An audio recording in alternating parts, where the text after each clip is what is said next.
अस्सलाम वालेकुम जी, मेरा नाम डॉक्टर अबू बकर है। आप मुझे फ़ेसबुक और यूट्यूब पर देख रहे हैं।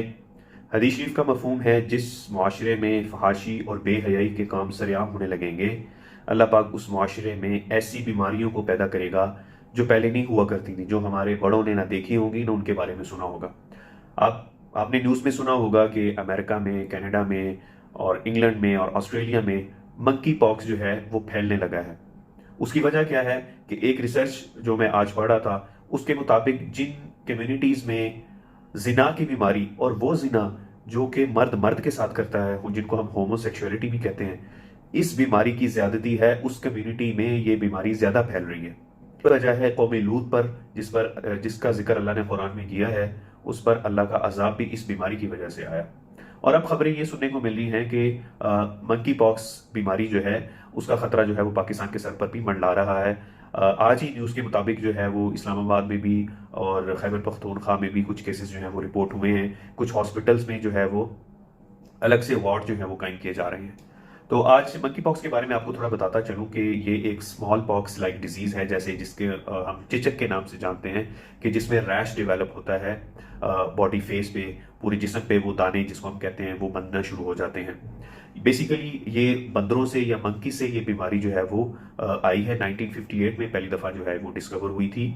इसमें ट्रांसमिशन कैसे होती है, ये कैसे मुंतकिल कैसे होती है, ये कोई भी इन्फेक्टेड पर्सन है जिसको मंकी पॉक्स है, ये उसके थ्रू भी हो सकती है, उसके फ्लूइड से, उसके ब्लड से, उसके वूंड को या उसके जो दानों को टच करने से हो सकती है।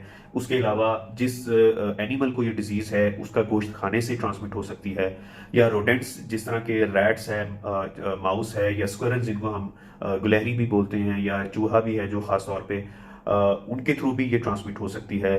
और बेडिंग या क्लॉथिंग जो ऐसा इन्फेक्टेड पर्सन है उसके थ्रू भी ट्रांसमिट हो सकती है। इसमें सिम्टम्स क्या आते हैं? सिम्टम्स जो है वो बुखार होगा, और गले में दर्द भी हो सकता है, शिवरिंग भी हो सकती है, ठंड कब कभी लग सकती है, और हेडेक होता है, सर में दर्द, कमर में दर्द हो सकता है, और उसके बाद रैश डेवलप होना शुरू हो जाता है, दाने बनना शुरू हो जाते हैं जो कि पूरी जिस्म पे बाद में निकल आते हैं।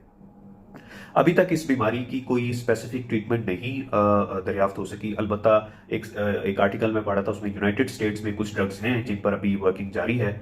और एक रिसर्च में ये लिखा हुआ था कि स्मॉल पॉक्स की जो वैक्सीन है कुछ एरियाज में वो यूज़ की गई है, और उससे पार्शियल जो है वो रिकवरी हुई है। कुछ पेशेंट्स में जो है वो उसकी रिकवरी हुई है। अलबत्ता कोई स्पेसिफिक क्योर या स्पेसिफिक ट्रीटमेंट इस बीमारी का नहीं है। तो इसमें एक बात ये बताना ज़रूरी समझता हूँ कि इसमें कोई घबराने वाली या परेशानी वाली बात नहीं है। जिस तरह कोविड में हम एहतियात करते थे कि ये बीमारी स्प्रेड ना करे, इसी तरह हमने इसमें एहतियात करनी है कि ये बीमारी स्प्रेड ना करे, फैले ना एक दूसरे से, क्योंकि ये कॉन्टैक्ट से, फ्लू से, स्नीजिंग से, और रॉ मीट खाने से, या इन जो एनिमल्स का जिक्र किया गया है उनसे ये फैलती है। तो इसलिए परेशान होने की जरूरत नहीं है। हमें सिर्फ एहतियात करनी है कि सफाई का ख्याल रखना है।